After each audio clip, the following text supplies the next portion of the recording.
बस अथी न हो रही हो। हाँ हाँ राजेश जी, आप जो कह रहे हैं जी नेट के लिए कोई एज का रिस्ट्रिक्शन नहीं है। आप 60 साल एज तक भी आप दे सकते हैं नेट। चूंकि प्रोफेसर का रिटायरमेंट 65 साल एज होता है। ठीक है ना, तो आप 63 64 तक दे सकते हैं। इसमें एज का कोई रिस्ट्रिक्शन नहीं है। क्लास नहीं कर लेंगे। क्या? नेट वाला जो अथी कराइएगा है ना, तो क्लास संडे ज्वाइनिंग कर लेंगे। ठीक है, अब जो करना है। हम तो ग्रुप में नेट के लिए लिखे नहीं थे, इसलिए भूल गए हम। आप जुड़े, अच्छी जी बात है। यदि आपको करना होगा तो आप कीजिए। मेरे तरफ से हम उसी लोग को फोकस करेंगे जो जी होता है ना कि कोई व्यक्ति किसी को कुछ करना चाहे। हमको प्राइम जी मिनिस्टर को मारना है, ऐसा बैठा लिए। राजीव गांधी को जी मार दिया लिख के। जी भले ही उस मारने में वो भी मर जाए, क्यों नहीं हो जाए। जी आप यदि ये मन में बना के आए कि हमको कंप्लीट कर जाना है, तब आप जी 1.5 साल स्पेंड कीजिए। दावा के साथ कह सकते हैं कि आप कंप्लीट कर जाइए। उनका लेवल कुछ हुआ है उससे कोई मतलब नहीं है, लेकिन मन में बैठाए कि कंप्लीट कर भी जाना है। और जी थोड़ा सा म्यूट कर लीजिए, म्यूट कर लीजिए। आप मन में बैठाए कि कंप्लीट कर जाना है, थोड़ा सा म्यूट कीजिए। जी।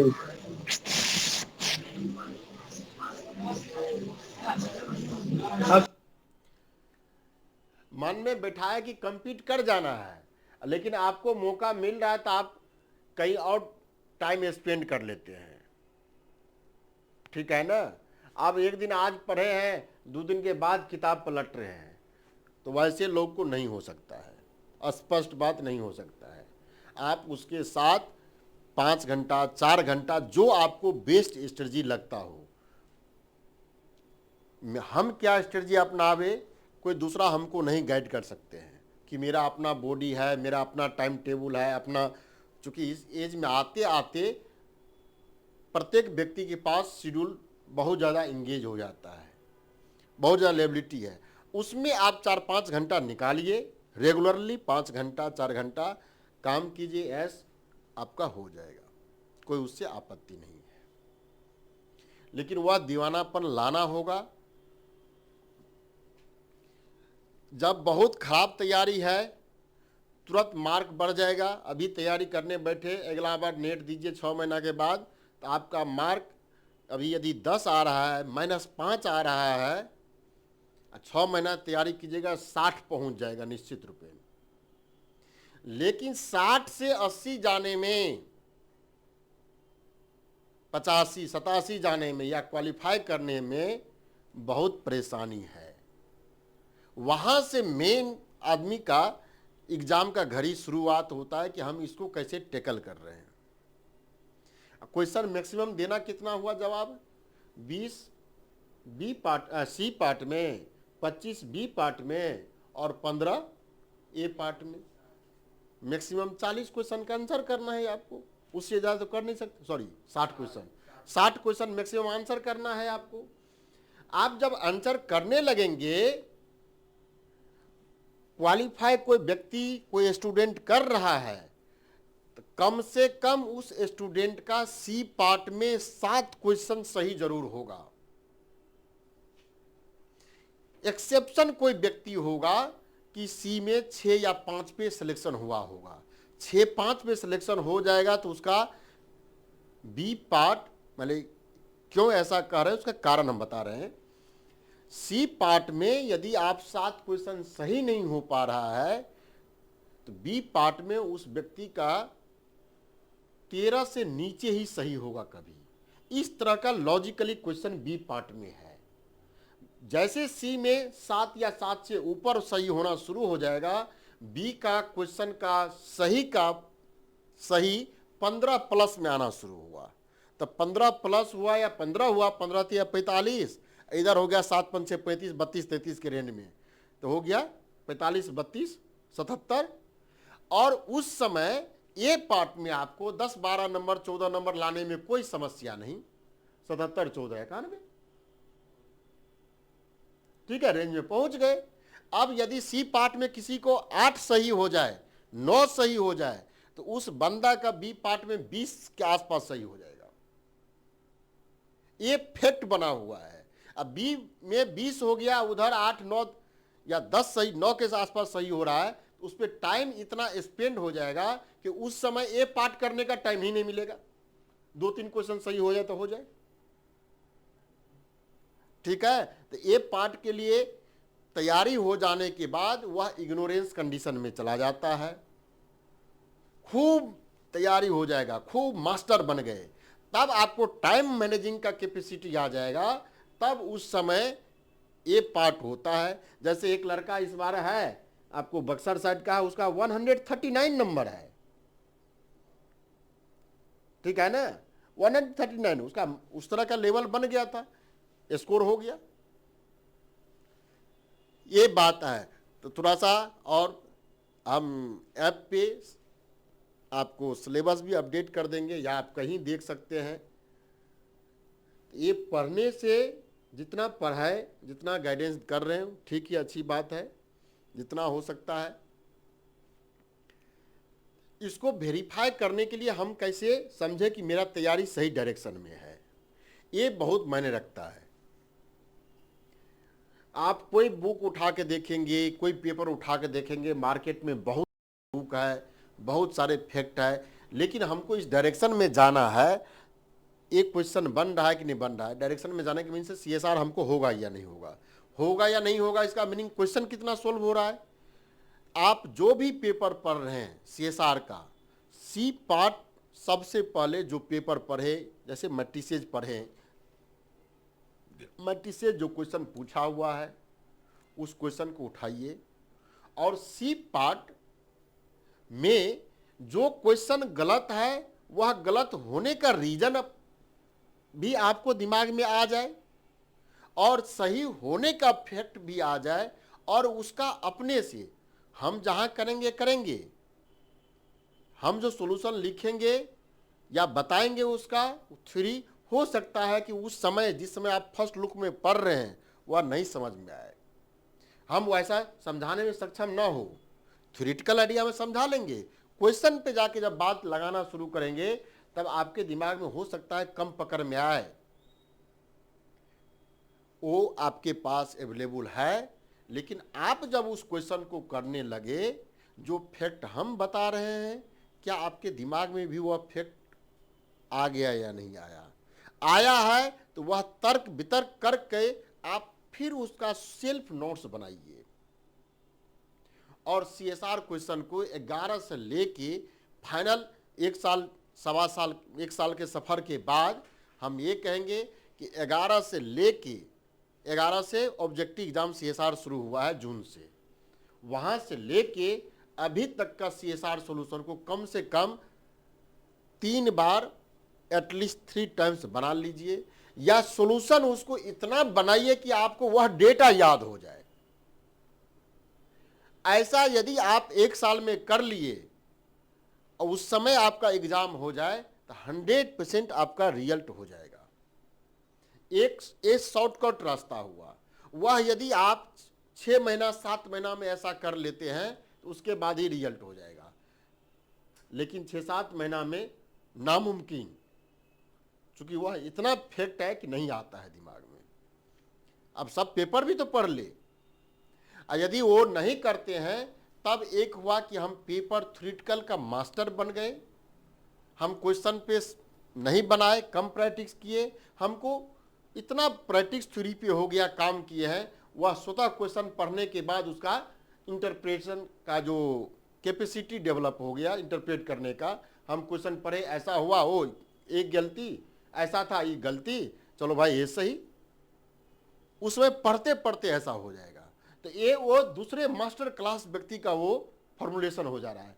कोई क्वेश्चन आपको यदि 9-10 क्लास का दे, ऑप्शन दे, तो आप 2-3 ऑप्शन जो गलत है उसको तो ऐसे ही पढ़ते हैं, कर लेते हैं ना।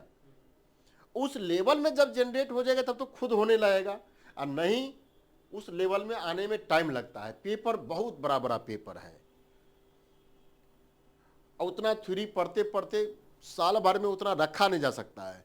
तो ज़्यादा से ज़्यादा आप क्वेश्चन पे आप काम कीजिए, क्वेश्चन पे काम कीजिए। मीन्स अगले दिन से यदि आप शुरुआत कर रहे हैं तो CSR का क्वेश्चन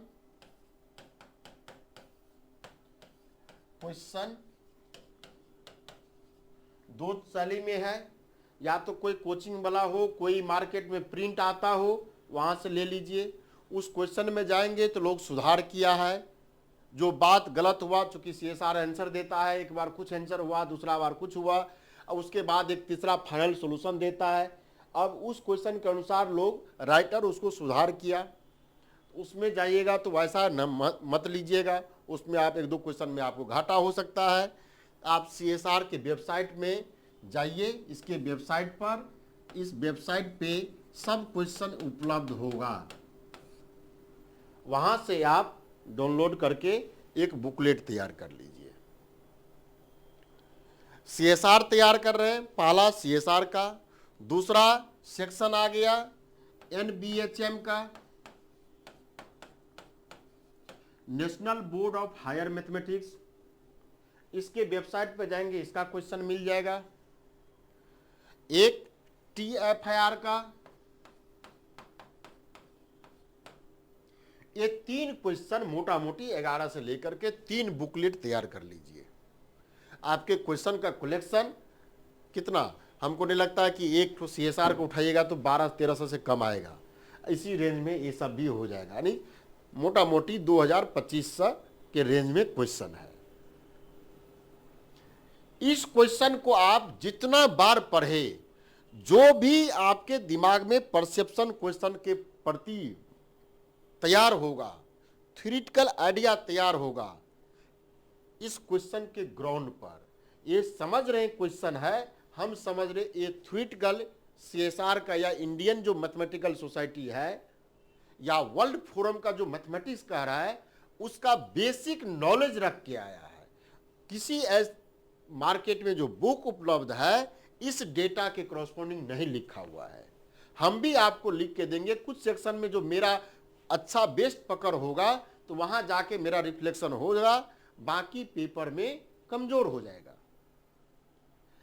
इसमें क्वेश्चन बनाने वक्त, एक ही क्वेश्चन बनाने वक्त बहुत सारे एक्सपर्ट से उस पर विचार विमर्श हुआ है, एक एक उसका इंग्लिश, कोमा, इफ, बट लगाने के तरीका पे डिस्कस होता है। वैसा खुद आप लिखेंगे या हम लिखे तो वैसा परफेक्टनेस नहीं आता है। ये तीनों क्वेश्चन आप एकदम निश्चित रूप में तैयारी कर रहे हैं तो बना लीजिए।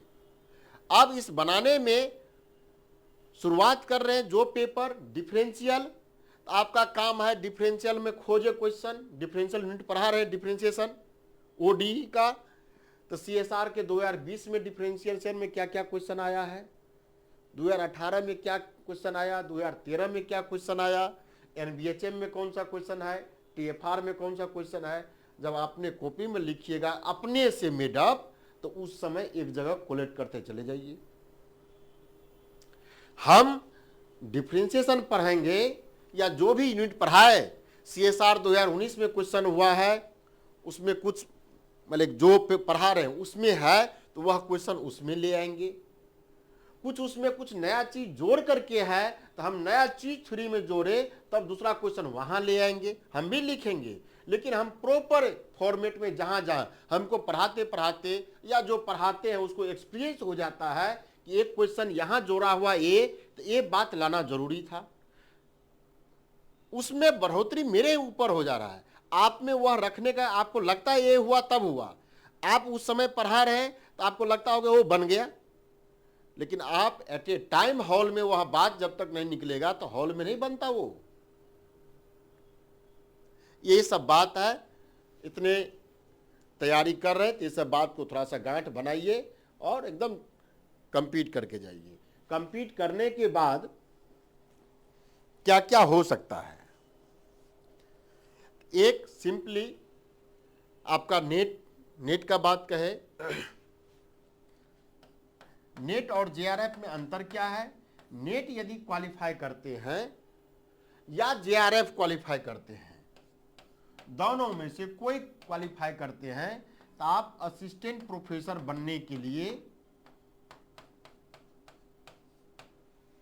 मींस मिनिमम जो एलिजिबिलिटी कंडीशन है असिस्टेंट प्रोफेसर का वह नेट या जेआरएफ। इसमें नया नॉर्म के अनुसार जो पॉइंट अलॉट हुआ है, नेट के लिए 5 पॉइंट देता है एकेडमिक पॉइंट, जेआरएफ के लिए 7। किसके लिए? असिस्टेंट प्रोफेसर के रिक्रूटमेंट में। जेआरएफ हो गया तो 2 पॉइंट बढ़ गया। एक फायदा ये है बिहार में इंजीनियरिंग कॉलेज का वैकेंसी मोटा मोटी आपको 2025 में आने वाला है या 24 के लास्ट में आ जाए। 24 के लोकसभा के इलेक्शन के समय फिर ये घोषणा हो जाए तो कम से कम वह नेट जेआरएफ होगा तभी आप फॉर्म भर सकते हैं।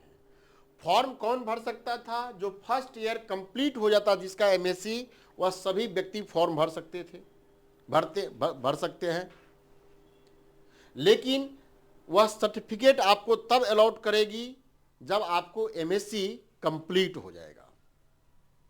यदि जेआरएफ हो गया है तो वह रिटेन में दे देगा और किसी यूनिवर्सिटी से आप उस पर अप्लाई करना चाहे तो अप्लाई कर सकते हैं। ये सब चीज़ है। और कुछ बात सीमनी जी? सर जेआरएफ के लिए नहीं, अब जेआरएफ के लिए दूसरा नेट ये तो हुआ। जेआरएफ का और जो फायदा है असिस्टेंट प्रोफेसर में तो है ही, तो नेट से अलग क्यों हुआ? तो जेआरएफ में एज का रिस्ट्रिक्शन है। एज लगता है 28 या 31 है। 31 है, नया में चेंज हो गया है। हाँ 28, हाँ ठीक है।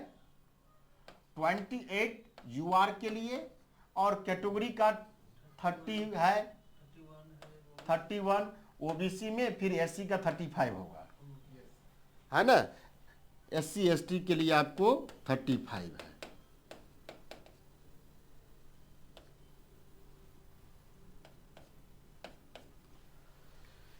ये तो एज पे बात आ गया। इतना के अंदर है या इस डोमेन में है तो आप एलिजिबल हैं। लेकिन इससे फायदा क्या?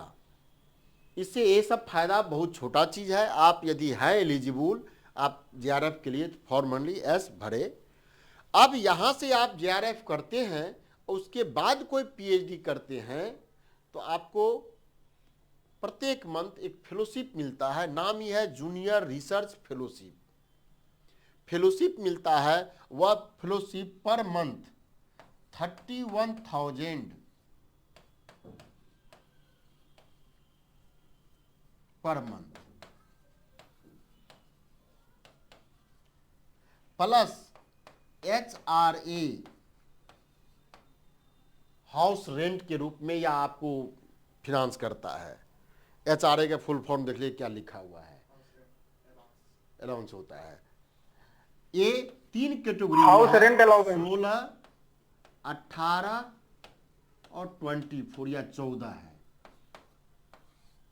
मैक्सिमम 24 यानी सीटी का ये है। यदि एक कैटेगरी में सीटी है 24%, बी में है तो 18%, सी में है तो 14 या 16 देखिएगा डेटा में। बहुत दिन से देखे नहीं थी, सब याद नहीं है। तो कितने साल के लिए देता है ये? हाँ, ये हाउस रेंट के तौर पे देता है। कितना? 31,000 का। कितने साल के लिए सर? 3 साल या 5 साल के लिए? 5 साल के लिए। ये टोटल फेलोशिप 5 ईयर का होता है। ये ड्यूरिंग पीएचडी। कोई पीएचडी के बाद भी प्रोग्राम बनता है, पोस्ट डॉक कहा जाता है। ठीक है। पोस्ट डॉक सिंपली तौर पे करना चाहे तो लोग को मिलता नहीं है।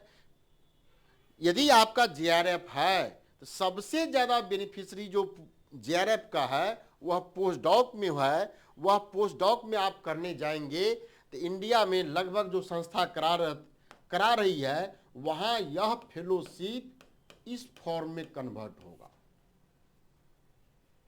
150 के आसपास। जो असिस्टेंट प्रोफेसर जो रिक्रूटमेंट होता है उससे ज़्यादा फेलोशिप है।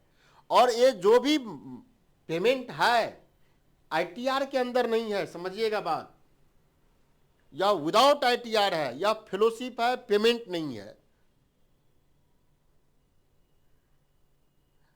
पोस्ट डॉक में करते हैं तब ये ज़्यादा बेनिफिशरी है। अब ये सब हो गया, तब आप आइएगा तो डिफरेंट इंस्टीट्यूट का डीएसटी फंड होता है। भाभा रिसर्च सेंटर हो, डीआरडीओ हो, सीएसआर हो, सीएसआर फंड देखिएगा, उससे कोई प्रोजेक्ट आता है रिसर्च के डोमेन में, हमको भारत सरकार को इस पर काम करना है। जब अभी वैक्सीन का जो प्रयोग हुआ, वह जो डिफरेंट आप डिपार्टमेंट में देखिएगा, बीएचयू है या आईआईटी है या कोई मेडिसिन से रिलेटेड करता था, तो वहाँ भारत सरकार फंड दिया, उसके यहाँ जो रिसर्चर है उस डोमेन में काम कर रहा है, तो उसको वहाँ से किसी को 20 लाख, किसी को 50 लाख, किसी को 1.5 करोड़, 2 करोड़ का फंड आया। उसमें आप इस आपके पास है, उसमें जाइएगा तो इसमें निश्चित रूपेण CSIR नेट या JRF का मीनिंग होगा उस लोग के लिए। तो उस लोग के लिए आप प्रोजेक्ट बना के भेजते हैं तो वह प्रोजेक्ट अप्रूवल हो जाता है।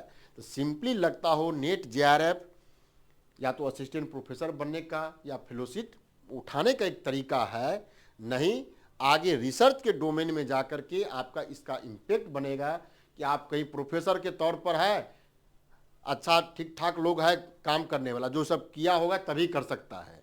देखिएगा उसके पास, किसी के पास 1.5 करोड़ का प्रोजेक्ट है, किसी के पास 5 करोड़ का प्रोजेक्ट है, कोई कम लेवल में तो 50 लाख का है, 40 लाख का है। तो वो साइड उनका है, उस रकम को कैसे खर्च करता है वह डिपेंड करता है उस प्रोफेसर पर। अब कोई दिया प्रोजेक्ट काम करने के लिए, वो काम करे नहीं तो उसके ऊपर तो अथॉरिटी पेश करना होगा ना, 6 महीना पर रिपोर्ट सबमिट करना होता है। तो उसमें आप स्वतः किसी को JRF क्वालिफाई कैंडिडेट को या गेट क्वालिफाई कैंडिडेट से आप काम कराते हैं, लैब में बैठा करके रिसर्च कर लाते हैं, और उसको एवज में ये जो भारत सरकार अब दे रहा था, आपके पास प्रोजेक्ट आ गया तो आप किसी को दे सकते हैं। ये प्रोफेसर के हैंड में आ जाता है कि फलना व्यक्ति को, और उसका मिनिमम ऐसा नहीं है कि MSc 10+2 वाले को दे दे, तो उसमें मिनिमम है MSc किया हुआ व्यक्ति होना चाहिए, तब आप जा सकते हैं। तो एक दूसरा रास्ता है ये सब को बाईपास करने के लिए प्रोजेक्ट का। प्रोजेक्ट में जाएंगे तो कम से कम गेट का स्कोर होना जरूरी होता है, बिना गेट के प्रोजेक्ट में इंटर नहीं कर सकते हैं। अब गेट का बात आया, नेट गेट में खासियत क्या है, GATE fully applied base exam होता है, वो भी प्रत्येक साल होता है, और नेट के तुलना में गेट क्वालिफाई करना बहुत ही आसान है, बहुत आसान है। आप एक समय 25, 27, 29 नंबर आ जाएगा तो आप गेट क्वालिफाई कर जाएंगे।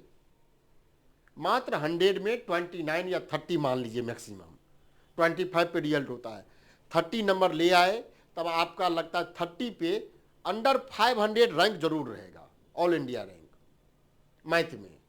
अब गेट का स्कोर आपके पास हो गया तो दो तरह का रास्ता, या तो आप PhD में कहीं इनरोल हो सकते हैं, या कोई प्रोफेसर के अंदर में IISc बेंगलोर में हो, DRDO में हो, IIT किसी भी IIT में हो, NIT में हो, वहाँ किसी प्रोफेसर का प्रोजेक्ट आया है तो उस प्रोजेक्ट को फॉर्म भरिए, यू आर एलिजिबल।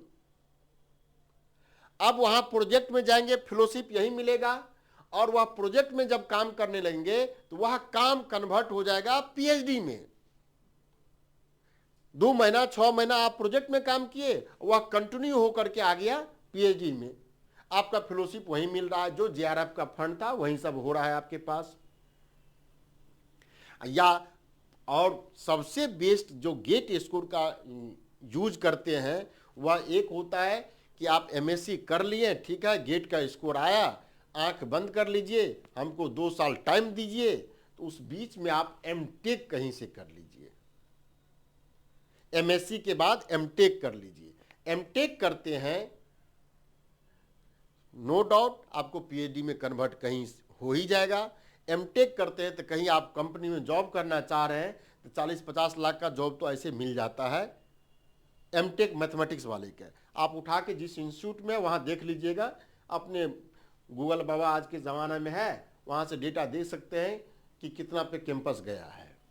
एक ये बेनिफिशरी। दूसरा बेनिफिशरी है कि आप एमटेक कर लिए हैं, अब पीएचडी में इनरोल होइए, तो पीएचडी उस समय जो 5 साल लगता करने में, वह 3 साल में डिग्री मिल जाएगा। फाइनली 3 साल ए, 2 साल एमएससी, 3 2 5 साल में एमटेक प्लस पीएचडी हुआ। हम लोग वह बात नहीं जानते थे। मेरे साथ एक नाजिया थी, हमसे सीनियर थी, वह गेट करके पीएचडी में इनरोल हो गया। मेरा नेट जेआरएफ के थ्रू हम पीएचडी में आ गए। हम रह गए यहीं, वह एनआईटी पटना से एमटेक की, आईआईटी पटना से पीएचडी कर ली, अभी पोस्ट डॉक उसको फॉरेन कंट्री में लग गया। तो एक दोनों में लेवल में, हायर एजुकेशन में होता है कि टाइम आप स्पेंड जितना कर रहे हैं उसके बनिस्पत आपका करियर का ग्राफ बनता है। ऐसा कोई ज़रूरी नहीं है। मेरे साथ भारती मेरे बैचमेट थी, एक ही गाइड के साथ दोनों काम कर रहे थे। वो अभी ओस्लो यूनिवर्सिटी से कर रही है पोस्ट डॉक, उसको ही पोस्ट डॉक मिला। लेकिन कहीं ना कहीं करियर में जो एक हुआ ना, आपको एमटेक का पॉइंट कहीं जोड़ दिया, तो ये सब हाई रिफ्लेक्शन। पीएचडी के बाद पोस्ट डॉक, जैसे एक रिसर्च का रिसर्च जहां फर्स्ट स्टेज में इंडिया में सीखा जाता है, या रिसर्च करने का फर्स्ट क्लास हुआ, पहला क्लास, वह पीएचडी है। पीएचडी में लोग जो पेपर पब्लिश करता है या पीएचडी डिग्री लेने में जो पेपर लाया, रिसर्च किया, वह स्टूडेंट से कम उसके गाइड का काम ज़्यादा आता है। गाइड के अनुसार आपका काम आया, पेपर पब्लिश हुआ, उस पर पीएचडी हुआ, उसमें आपने कुछ सीखा। अब पोस्ट डॉक आएगा, तब आप उस काम को खुद इंप्लीमेंट करेंगे, तब पोस्ट डॉक होगा। तो पोस्ट डॉक रिसर्च का सेकेंड क्लास है। फिर उसके बाद और पोस्ट डॉक के बाद भी 3-4 साल का, 7 साल का प्रोग्राम है। चलिए ठीक है, ये सारी बात है, आगे बढ़े, पेपर पे आए। अब इस पेपर में आए,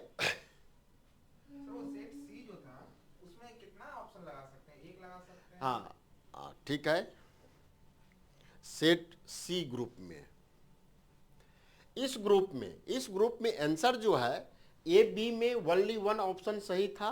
सी वाला ग्रुप में किसी क्वेश्चन में हो सकता है 1 ऑप्शन सही, किसी में हो सकता है चारों सही, किसी में 3 सही, किसी में 2 सही। मान लिए किसी में 3 सही था, आपने 2 लगा दिया, तीसरा छूट गया, तो यू आर रॉन्ग। ठीक है, 3 सही था, चारों लगा दिए, यू आर रॉन्ग। एग्जैक्टली जितना आंसर उसका सही है, उतना ही क्वेश्चन लग रहा है ठीक, उतना ऑप्शन जा रहा है, तब तो सही है। अदरवाइज किसी अदर केस में आपका आंसर रॉन्ग है, उस पर कोई निगेटिव मार्किंग नहीं है। और सी में जाएंगे तो 1-2 क्वेश्चन ऐसा होता है जिसमें चारों का चारों ऑप्शन गलत है, उसमें आपको डिसीजन हॉल में लेना होता। प्रत्येक साल सीएसआर में जाएंगे तो 1-2 क्वेश्चन ऐसा है, उसमें एग्जाम हॉल में आप ये नहीं पकड़ लिए माथा, उसी में पीछे रह गए, नहीं हो रहा है तो आपको लगता है 1 से अधिक सही है, लगता है क्या कि आप पढ़ेंगे, सी पार्ट ना भी जाइएगा, नहीं हुआ तो हम टाइम मिलेगा तो हम क्वेश्चन शेयर कर दिए, सी पार्ट का क्वेश्चन पढ़िएगा थोड़ा बहुत, जो पेपर आप जिस एरिया में आपको लगता हो कि हम खूब पढ़े हैं, उसी क्वेश्चन का सी पार्ट का क्वेश्चन लीजिएगा और उसका चारों ऑप्शन पढ़िएगा। 99% केस में लगेगा कि चारों का चारों ऑप्शन सही है, चारों का चारों ऑप्शन सही है। तो एक लेबल आ जाएगा, तब आपको लगेगा कि चारों सही हो रहा है, तो चारों मार दीजिए ऑप्शन, ठीक है ना। नहीं कुछ दिक्कत लग रहा है तो बाईपास कर जाइए। उसमें अब स्ट्रेटजी ये होता है, क्वेश्चन कितना था 48, 20 बनाना है। अब उस 20 में उठा के देखेंगे रियल लीनियर, जोड़ कर ही देखिएगा तो 15 क्वेश्चन हो जाएगा। तो काउंटिंग लिखना देख लेना, एग्जैक्ट कहीं गलती उल्टी हो जाए तो फिर 15 क्वेश्चन मीन्स। अब आते हैं थोड़ा सा इस पे,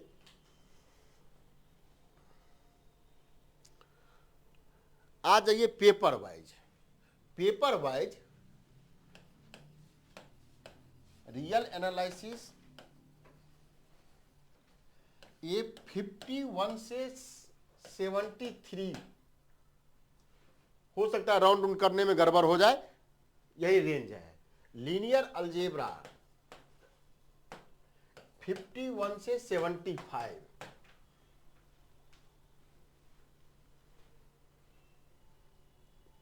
मीन्स लिस्ट रियल में भी 51 का और लीनियर में भी 51 का, 100 मार्क तो रहेगा ही रहेगा। ये दोनों मिला करके लगभग 110 से लेके 115 मार्क के बीच का नंबर होता है। अब उसी में रेंज कोई ए बढ़ा ए घटा, किसी साल रियल में आ गया 60 के रेंज में, तो उसमें आ गया 50-52 के रेंज में, 53 के रेंज में, ठीक है ना, यही है। अब इस क्वेश्चन में जाएंगे तो रियल में कोई कह दे 85, कोई 51 नंबर का आया है, कोई कह दे 40 नंबर, तो हम कहेंगे नहीं, उस फिराक में रहिएगा तो आपको 5 साल में भी निहित नहीं होगा। एक एवरेज पर के आइए, हमको सिलेक्शन लेना है, हमको मास्टर पहले नहीं बनना है, हमको 51 में 30 नंबर, 35 नंबर, 37 नंबर, 40 नंबर के रेंज में, 30 से लेके 40 के बीच में रेंज उठा ले। यहां भी 30 से 40 रेंज में उठाएंगे। ये दोनों में आपको 60 प्लस के रेंज में नंबर आ गया इन केस, तो स्वतः तीसरा सेक्शन है अप्लाइड का। अप्लाइड में हम जोड़ दिए डिफरेंशियल इक्वेशन, जिसमें ODE PDE plus integral equation plus CoV calculus of variation plus numerical analysis plus classical mechanics.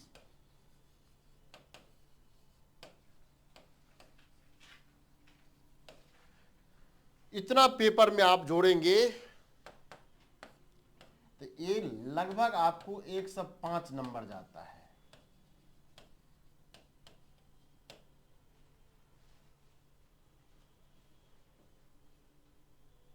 ठीक है, अब 105 में हमको ज़्यादा नहीं चाहिए, 50 के रेंज में यहाँ से उठा लीजिए। 50 के रेंज में यहाँ 60 के वहाँ कहाँ पहुँच जाएगा इसको, 110। ये पार्ट तो बाकी ही है ना। तब फिर लोग यहाँ स्ट्रेटजी अपनाता है। ये कहना तो आसान है मुंह से, है ना, कहना आसान है। ये 1 2 3 बड़ा बड़ा सेक्शन हुआ, ठीक है। इस 3 बड़ा सेक्शन में 2 सेक्शन में आदमी ज़्यादा काम करता है। कोई भी सक्सेस कर रहा है कम दिन में, सबका देखिए स्ट्रेटजी किसी 2 बड़े यूनिट में, 3 यूनिट बड़े में 2 यूनिट को कवर करता, अच्छी ढंग से पकड़ बनाता है। और इसके बाद आपका कॉम्प्लेक्स एनालिसिस है। इसका पेपर 33 से 37 मार्क का रहता है।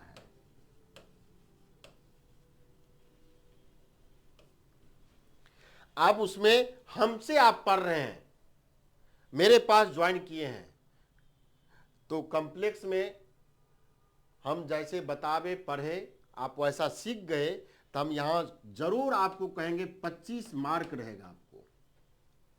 ऊपर 33 ले आइए, आप में क्षमता है तो 25 मार्क।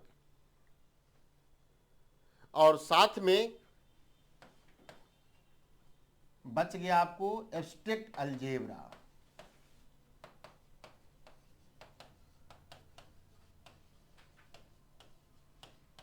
ये आपको 37 से लेके 43 तक ये मार्क, आगे पीछे 1-1.5 नंबर उधर उधर हो सकता है कैलकुलेशन में, कभी कम कभी ज्यादा, ये है। इतना मार्क है। यहां से आप भी 20 मार्क आसानी से निकाल सकते हैं। चलिए भाई 25 नहीं 15 पे दावा ठोक दिए, पढ़े तो तैयारी किए, यहां से 20 15 35, वहां से 2 यूनिट में बड़ा पकड़ लीजिए, कहाँ स्कोर 100 प्लस हो गया। मीन्स एवरेज एक तैयारी लेकर के चलिएगा। 1 साल आप मेहनत कर रहे हैं, सब पेपर को बैलेंसली पढ़ने का प्रयास किए। हमको सब यूनिट से 20 नंबर 25 नंबर उठाने का क्षमता हो जाए तो सिलेक्शन उस समय बहुत आसान हो जाता है। और नहीं मास्टर बन रहे हैं तब थोड़ा सा टाइम लग जाता है, चूँकि एक पेपर का मास्टर और CSR का क्वेश्चन, हम लोग तो जो लोग ऑथेंटिक CSR किया हो उससे पूछिएगा तो एक लाइन में हम कह सकते हैं इंडिया में 1-2 पेपर जो है साइंस का, उस पेपर से बड़ा एग्जाम इंडिया में कोई दूसरा नहीं होता है।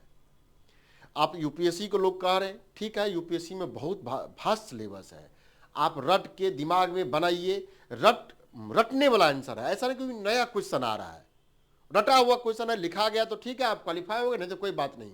लेकिन CSR में इस 2-3 पेपर में ऐसा प्रयोग होता है, वह एकेडमिक पेपर है, आपको थॉट आता है तो निश्चित रूप में क्वालिफाई कर जाएंगे।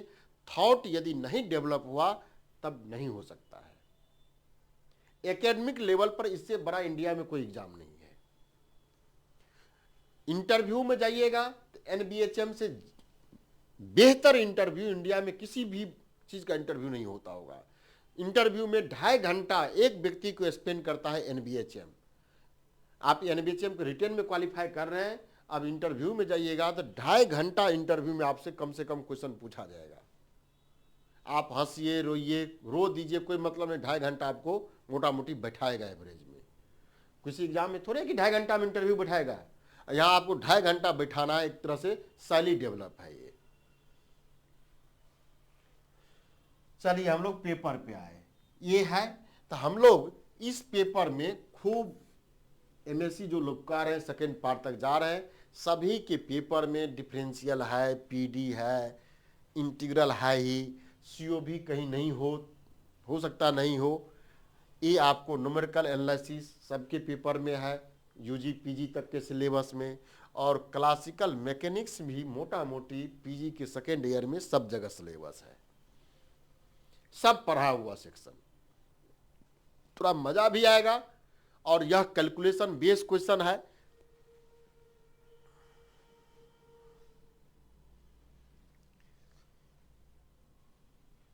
अप्लाइड पार्ट, अप्लाइड में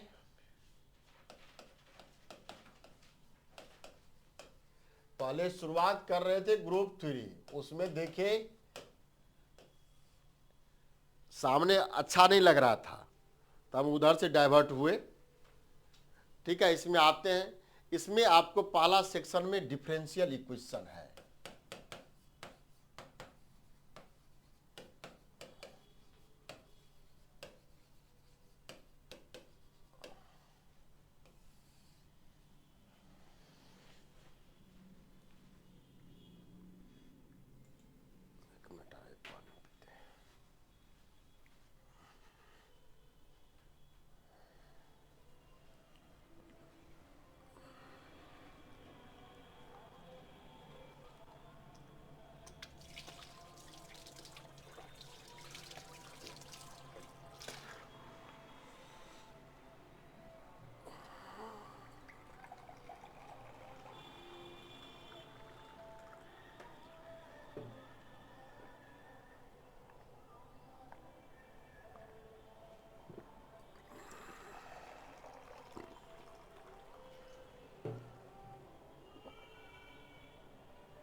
पानी पिएगा? पानी है उधर, लेगा तो।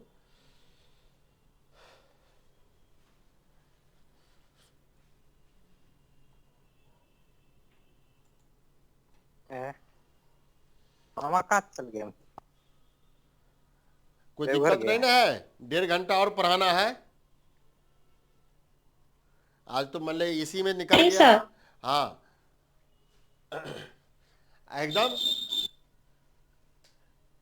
जो भी पढ़िएगा एकदम ओपन माइंड होकर के, आपको लगता हो कि हम 7th क्लास में पढ़े हैं, 10th क्लास में पढ़े हैं, 12th क्लास में पढ़े हैं, तो उस थ्योरी को रिवीजन जरूर कीजिए।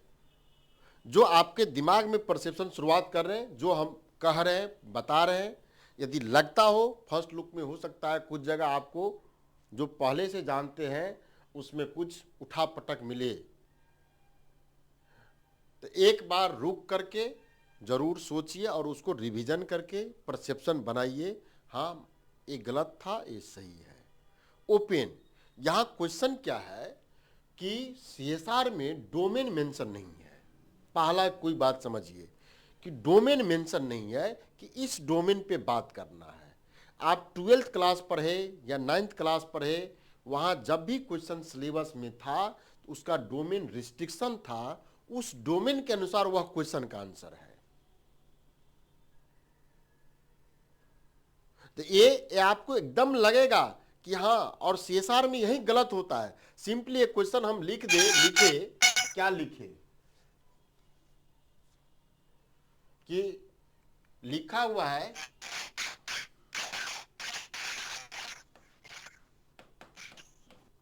इफ, ऐसा लिखा हुआ है, then X is,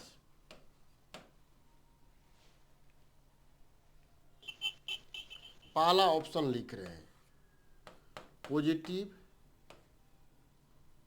B negative, C 0, D can not B,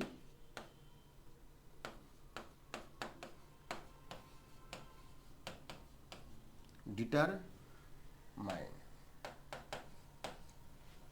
और कुछ नहीं मेंशन किया है। दिख रहा है ना? अब ये बोलिएगा नहीं क्या लिखा हुआ है, एकदम देखिएगा, बोलेंगे तो फंस जाएंगे अपने। दिख रहा है क्लियर?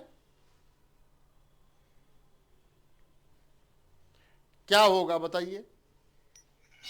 पॉजिटिव सर, ए पॉजिटिव।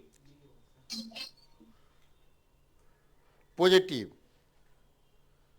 और कोई? सर पॉजिटिव डिटरमाइन थोड़ा हुआ सर कि एक्स क्या होगा सर, कैन नॉट बी। अब चलिए, आपको लगता हो तो ई और बना देते हैं, ए बी एंड सी।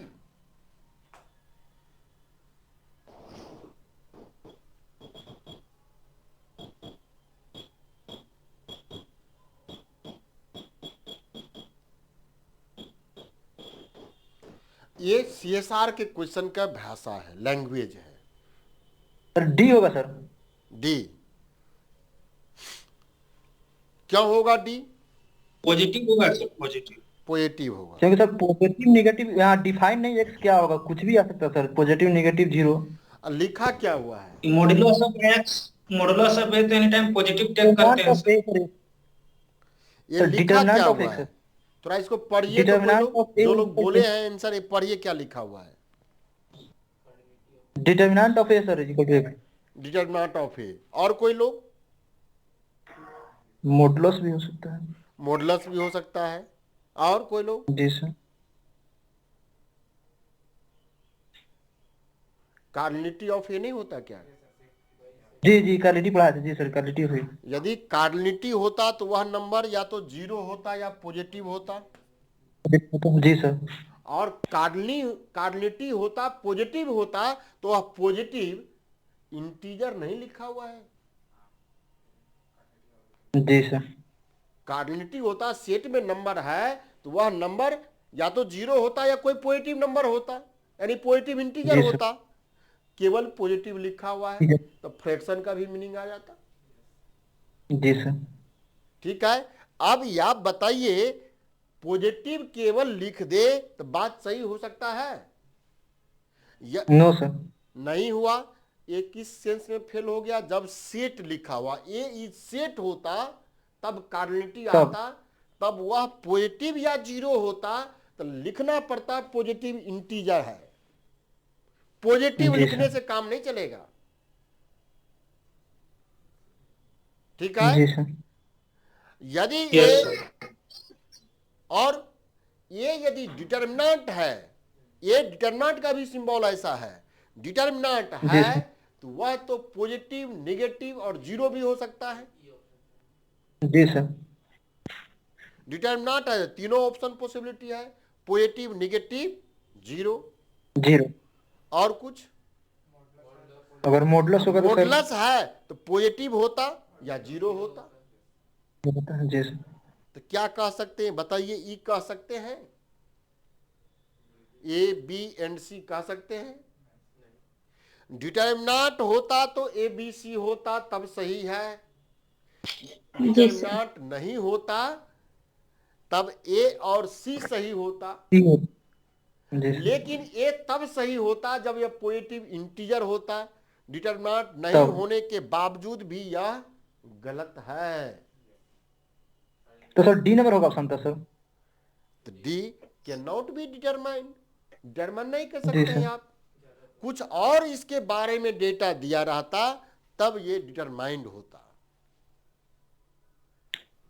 तो एक क्वेश्चन का, अब सोचिए ये जो 12th क्लास में होगा तो मैक्सिमम क्या होगा? डिटरमिनेंट टॉपिक में डिटरमिनेंट दे दिया। जी सर। सेट लिखता तो कहता if a set then defined रहता, तो वहां उस चूंकि उस बच्चों को उतना थिंक पावर बढ़ा नहीं, तो उस बात को डिटरमाइन नहीं कर सकते थे, इसलिए उसको डिफाइंड किया ऐसा। तो एक थोड़ा सा ओपन डोमेन है। एकदम छोटा छोटा क्वेश्चन पकड़िएगा, और क्वेश्चन अप्लाइड में जाएंगे तो वहीं आपको 25% क्वेश्चन लगेगा कैलकुलेशन है, कैलकुलेटिव है। बाकी क्वेश्चन में कैलकुलेशन में दम नहीं है, कैलकुलेशन बहुत जल्दी आ जाता है, लेकिन उसको थॉट को लगाना लगेगा कि अरे ये तो खूब पढ़े हैं, लेकिन आंसर लगाने गए, एक सिंगल ऑप्शन चॉइस में आपको चूज करना था, वहां सिंगल मिलेगा नहीं, एक से अधिक ऑप्शन मिल जाएगा आपको। कैसे उसको डिस्कार्ड करना है, इसके लिए थोड़ा एकदम ओपनली ब्रॉड होके सोचना है। कभी भी क्वेश्चन देख रहे हैं तो जो भी डोमेन पढ़िएगा, डोमेन पे चर्चा करते रहिएगा।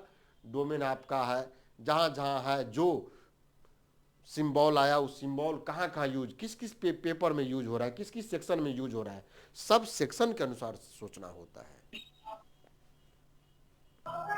चलिए डिफरेंशियल इक्वेशन बात आए। डिफरेंशियल इक्वेशन में पहला काम फंक्शन से बनता है। फंक्शन, डिटेल फंक्शन का जानकारी हम तो एब्स्ट्रैक्ट अलजेब्रा के सेक्शन में और रियल एनालिसिस में जब सेट थ्योरी आता है तो वहाँ रखते हैं डिटेल फंक्शन के बारे में। यहाँ मेन फंक्शन के बारे में आपको real valued function of real variable पे होता है। वाई एक्स, एक्स आपका independent variable,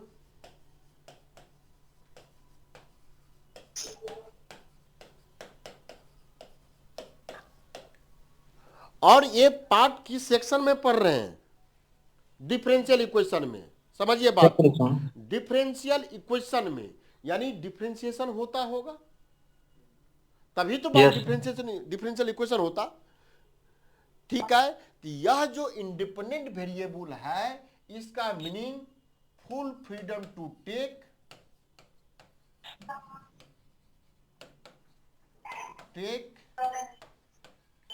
any value from R. Real से बाहर जाके नहीं सोच सकते हैं, या रियल से कम क्यू का आर का सबसेट कौन सा?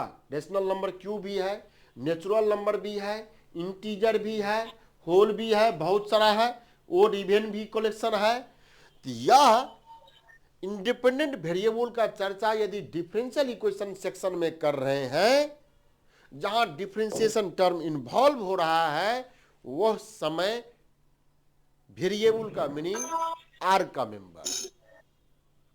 डिस्क्रीट मैथमेटिक्स होता है तो वेरिएबल का मीनिंग डिस्क्रीट सिस्टम पे जाके देखती है, नेचुरल नंबर इंटीजर पर है, तो ए एक्स आर का मेंबर है। और यह क्या? Dependent variable. Dependent variable.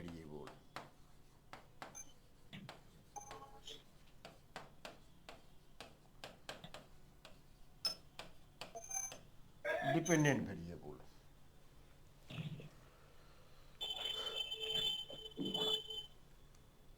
ऐसा हुआ तब कहा जब function well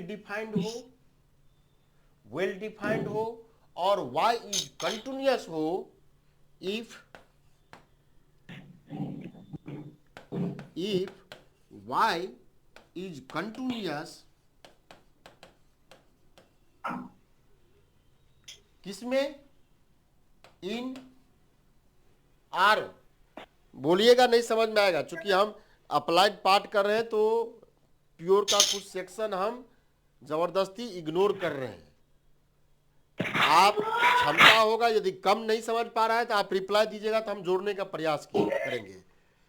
y is continuous इन, क्या लिखिए, ए बी क्लोज इंटरवल में या आर पर। ये समझ में आया बात?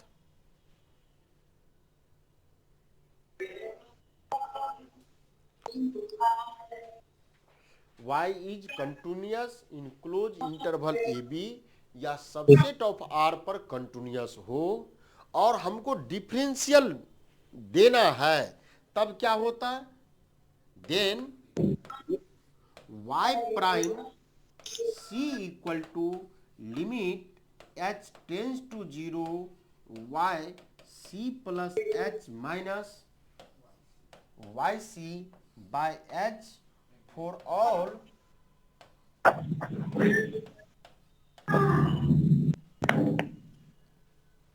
एक्चुअली हम लिख रहे हैं रोल्स थ्योरम। जी सर। इस बीच में फंक्शन डिफरेंशिएबल हो, इसका क्या मीनिंग हुआ?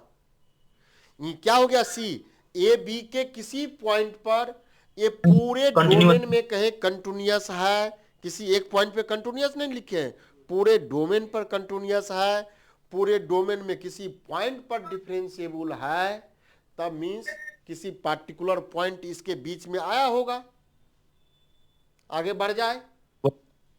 Yes sir. और शुरुआत में ज्यादा समझ में नहीं आया तो कोई दिक्कत नहीं है, बाद में फिर घूम फिर के आएगा बात।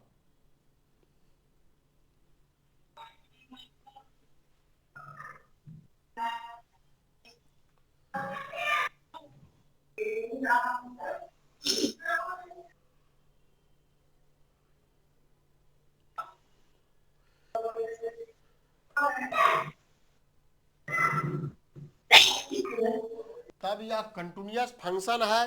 कंटिन्यूअस फंक्शन होगा तो इसका मीनिंग क्या हुआ?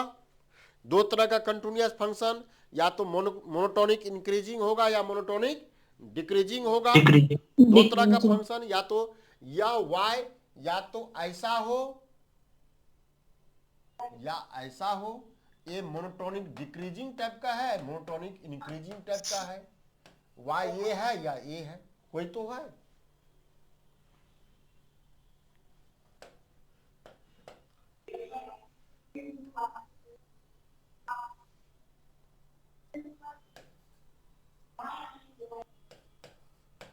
दोनों में से कोई एक है, ये है या ये है।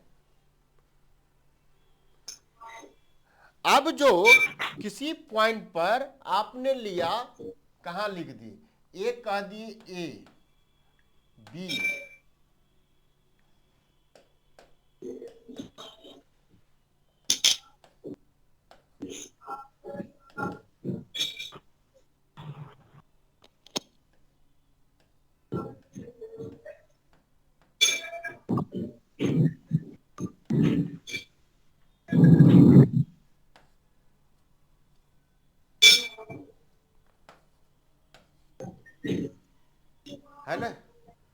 अब इस बीच में कोई पॉइंट सी तो होगा,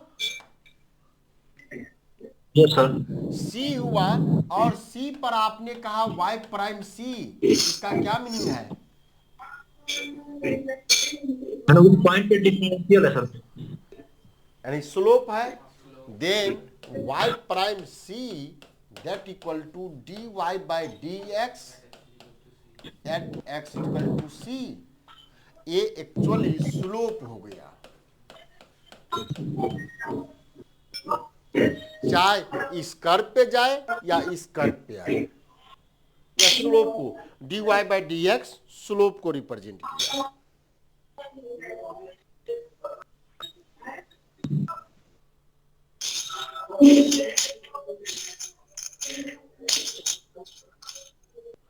यानी किसी भी कर्व को आप डिफरेंशिएट पर्टिकुलर पॉइंट पे करेंगे, वह उस कर्व का स्लोप होगा।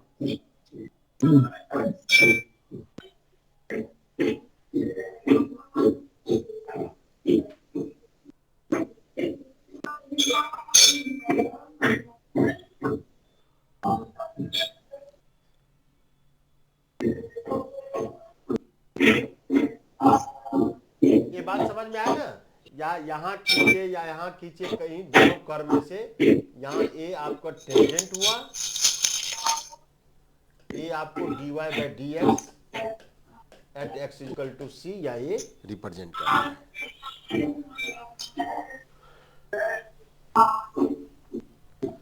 चेंज कर दे, आवाज तो आ रहा है। चेंज करे। Yes sir. Yes sir. अब डिफरेंस बताइए, डिफरेंशियल इक्वेशन किसको कहें?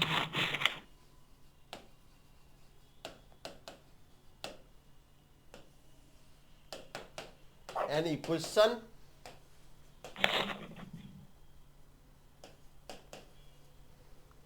अच्छा एक मिनट इधर घूमिए एक बार। ये बात समझ में आया? dy बाई डी एक्स, ये y कौन सा वेरिएबल? डिपेंडेंट और x independent. A slope, slope का means rate of change, rate of Yes, sir. Change of y with respect to x, या ये डिपेंडेंट इंडिपेंडेंट। यदि कोई क्वेश्चन ऐसा लिखा रहता, इसका meaning sir X dependent Y independent. x dependent y independent. भाई इंडिपेंडेंट हो गया। हाँ, तो ये दिमाग में तो पहला परसेप्शन हटा दीजिएगा कि y लिखते हैं डिपेंडेंट, x इंडिपेंडेंट। ठीक है, जी। ऐसा लिखा होगा तब आपको y को डिपेंडेंट है, x इंडिपेंडेंट है। ऐसा लिखा है तो x dependent, y independent. Independent. कहीं चलिए इसी में और एक लगा दे, कहीं ऐसा लिखा हुआ है तब क्या होगा?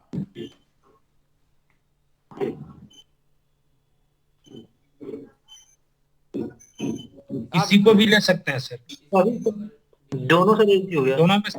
कोई एक हो सकता है इसमें से। हाँ, इसमें से कोई एक डिपेंडेंट, कोई एक इंडिपेंडेंट। कौन सा डिपेंडेंट, अगर एक अगर कौन सा डिपेंडेंट होगा तो इंडिपेंडेंट? दूसरा इंडिपेंडेंट हो जाएगा। आए फिर से बोलिए।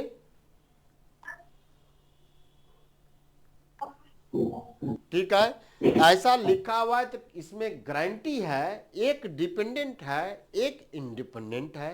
ये स्लोप तो नहीं है भाई साहब, जी सर। स्लोप नहीं है। ठीक है ना, इस टर्म से नहीं ला सकते थे। स्लोप निकालते dy बाई डी एक्स या dx बाई dy होता, या कोई dz बाई dx होता, कोई एक डिपेंडेंट वेरिएबल का नाम होता, कोई इंडिपेंडेंट वेरिएबल का, तब यह रेशियो फॉर्म का होता। समझिए बात को, इस फॉर्म का होता, न्यूमरेटर एंड डिनोमिनेटर फॉर्म में डेरिवेटिव ऑपरेटर यूज हुआ रहता यदि स्लोप लिखा है तब। स्लोप नहीं है तो यह स्लोप नहीं है, किसी और टर्मोलॉजी को डिफाइन करता है।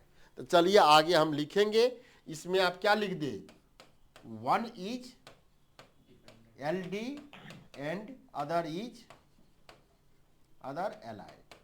कौन सा एल डी कौन सा एल आई पता कंफर्म नहीं, कहना है तो कोई वाई कह दे, कोई एक्स कह दे, कहते रहिए।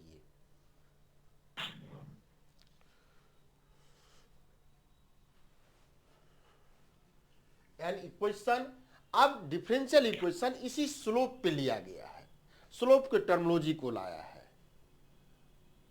An equation involve derivative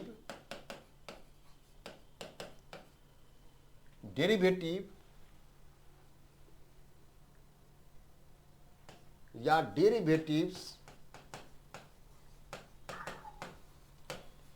of dependent variable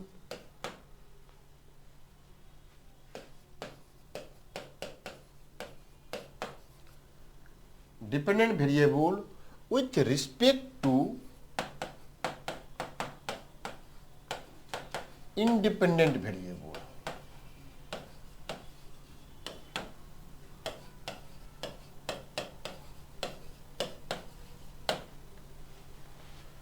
with respect to independent variables।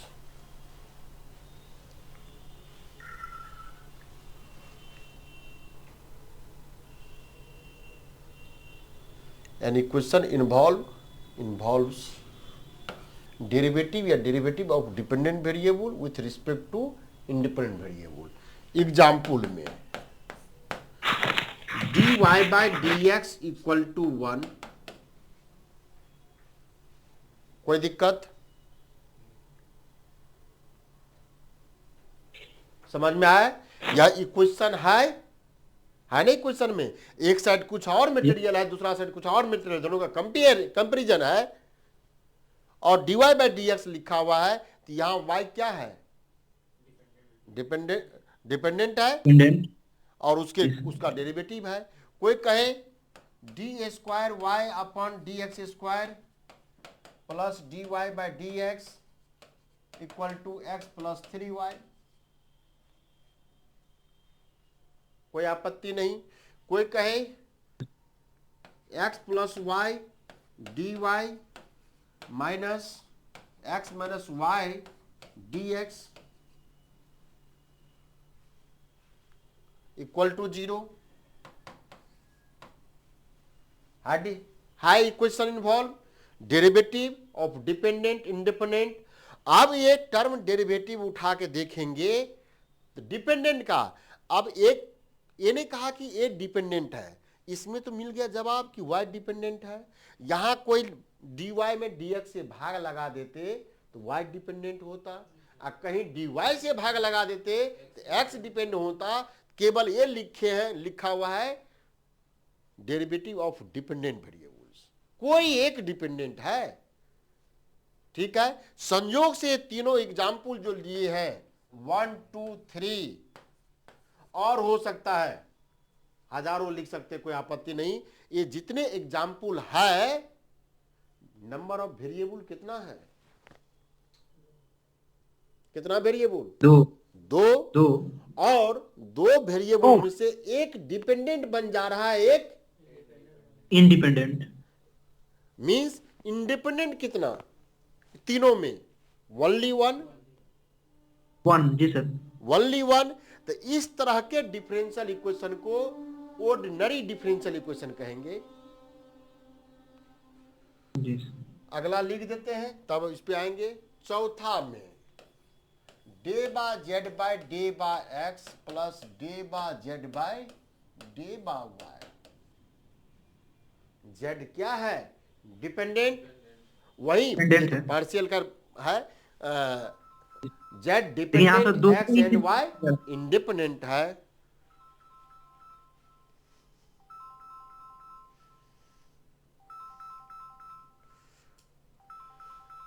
इसमें सर दो इंडिपेंडेंट होगा। दो इंडिपेंडेंट है। जी ठीक है, कोई दूसरा लिखे।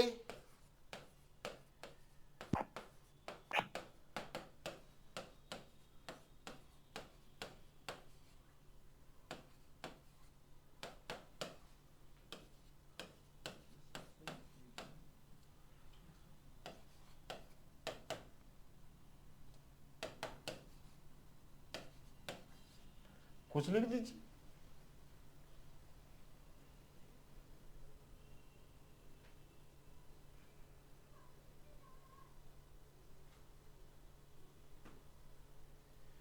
ये भी क्या है, डिफरेंशियल इक्वेशन है, लेकिन इस डिफरेंशियल इक्वेशन और इस डिफरेंशियल इक्वेशन में अंतर है। अंतर है, एक और लिख दिए, del U square by del X square, या x1 square plus del square U by del x2 square, del square U by del x3 square, del square U by del x1 del x2 you.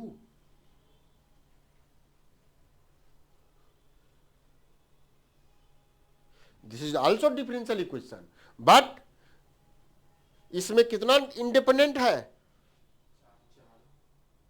3 है, 3 जी independent. Sir. ए जी sir. x1 x2 x3 are L I,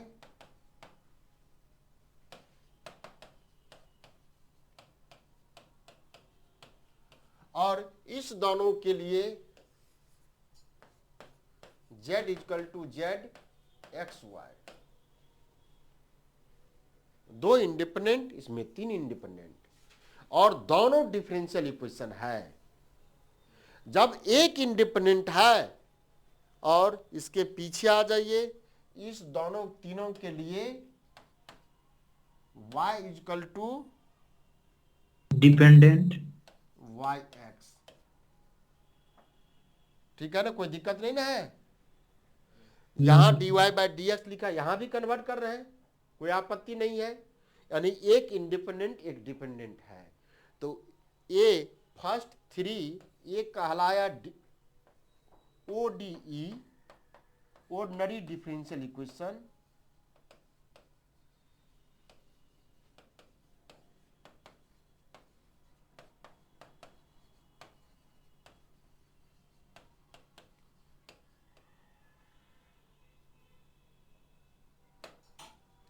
ordinary differential equation.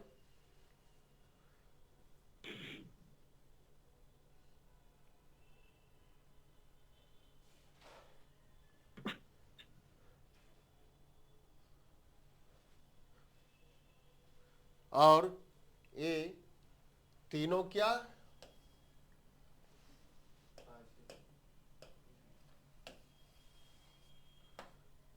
PDE,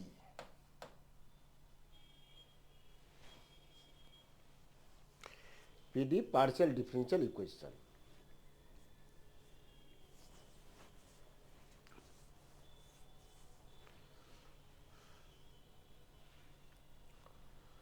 बढ़ जा आगे। Yes sir.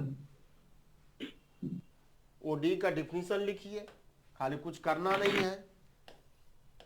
ODE लिख दीजिए, copy में लिखा जाएगा, एन इक्वेशन इन्वॉल्विंग डेरिवेटिव या derivatives of dependent variable with respect to only one independent. Same चीज लगना है, ओनली वन इंडिपेंडेंट कर दीजिए।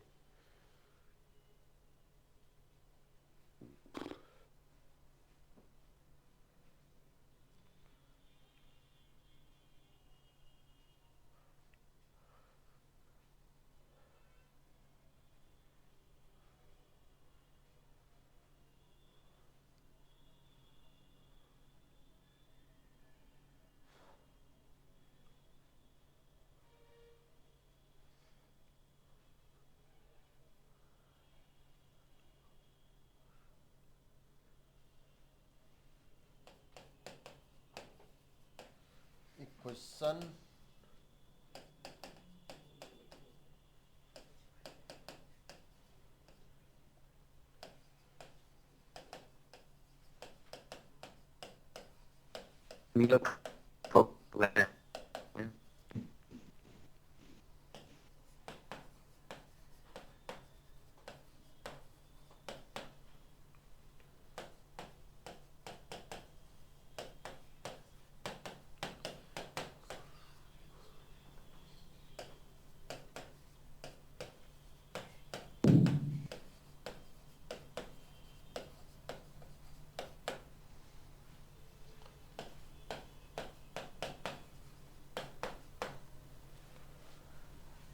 कोई एग्जाम्पल लिख दीजिए 2 गुण, कोई दिक्कत नहीं।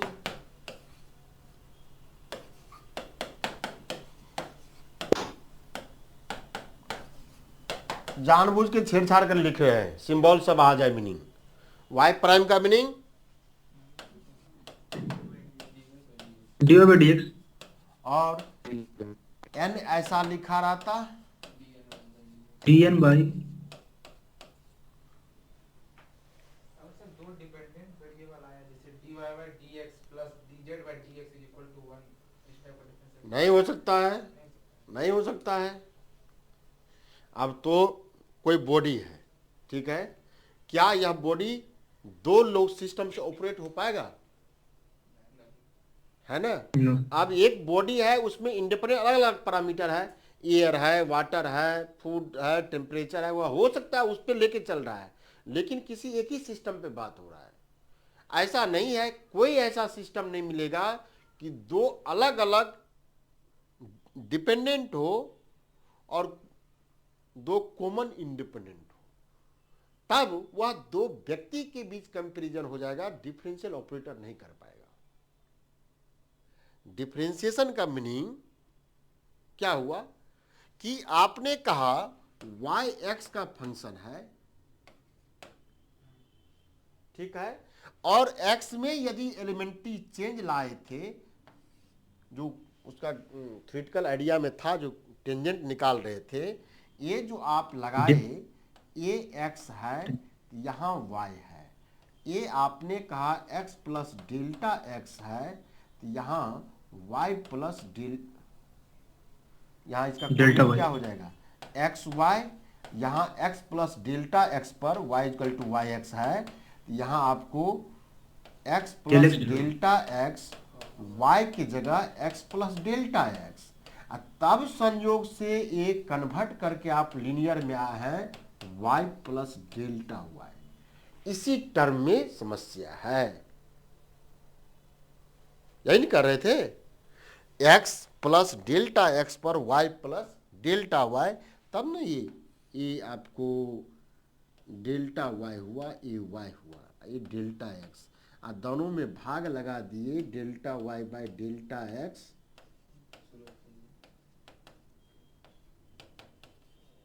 ये रियल में जाएंगे तो डिटेल चीज देंगे ये, तब इसका टर्म dy/dx लिखे, ये टेंजेंट निकाले हैं। वाई ऐसा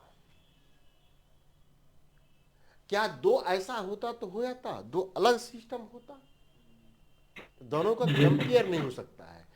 मींस एक कहने के पीछे है, ये टर्म जो dx या dx, ये dx लिखते हैं, इसका नाम क्या है, इनफिनिटेसिमल चेंज पढ़ा जाता है।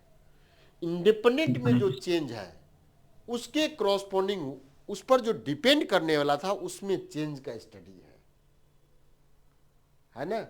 अब कोई कहे कि y भी x का है, z भी x का है, बताइए तो y और z में क्या रिलेशन? अब बताओ, हम लोग भी खाना खाते हैं, पेड़ पौधा भी खाना खाते हैं, हम में उसमें क्या कॉमन? 1-2 पैरामीटर कॉमन हो सकता है, एक्टिविटी कॉमन हो सकता है, उसके बिना हम नहीं, हम मेरे बिना वो नहीं, ये कैसे हो सकता है? उससे हम आए, ये बात कहां से लेकर आएंगे? कोई ऐसा तर्क नहीं है। 2 अलग अलग डिपेंडेंट वेरिएबल के बीच में रिश्ता कोई नहीं मिल सकता है। कुछ सिमिलर स्ट्रक्चर बात हो सकता था, कुछ उसके पार्टिकुलर इवेंट पे कुछ स्टडी हो सकता था, लेकिन उसके माइक्रोस्कोपिक व्यू में कोई एनालिसिस नहीं। ठीक है ना। जब भी डिफरेंशियल इक्वेशन का टर्मोलॉजी आएगा तो एक डिपेंडेंट, नंबर ऑफ इंडिपेंडेंट की संख्या 1 हो या 1000 हो, उसके अलग अलग 2 पर्सपेक्टिव, एक ऑर्डिनरी डिफरेंशियल इक्वेशन का, यदि सिंगल इंडिपेंडेंट है, एक से अधिक इंडिपेंडेंट है तो पार्शियल का।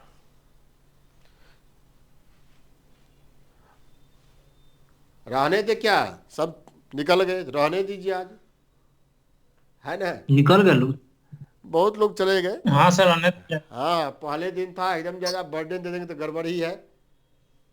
जी ठीक है। हम ये सब वायली पब्लिकेशन का एसएल रोज की बुक है, हम या बॉयज की बुक है, दोनों हम अपडेट कर देंगे। थोड़ा बेसिक 2 चीज़ पढ़िएगा। पढ़ने का शैली, ये नहीं कह रहे हैं कि हम पढ़िएगा तो compete कर जाइएगा, आपको पढ़ना पड़ेगा। तैयारी करते हैं हम, एक माध्यम हो सकते हैं, पढ़ना आप ही को है। तो कौन बुक लेंगे सर? बुक सर हम बुक PDF लगा देंगे, ये मिल जाएगा आपको, एसएल रोज या बॉयज की बुक। नहीं तो आप दूसरा किसका खोल सकते हैं, an introduction to dynamical system है, रोबिन्सन की बुक, एमएस। तो ये सब मिल जाएगा PDF। आप PDF हम देते रहेंगे, खाली पढ़ना है आपको। जितना बुक CSR में चाहिए उतना खरीदिएगा तो बिक जाइएगा। ठीक है, रहने देते आज। ओके जी।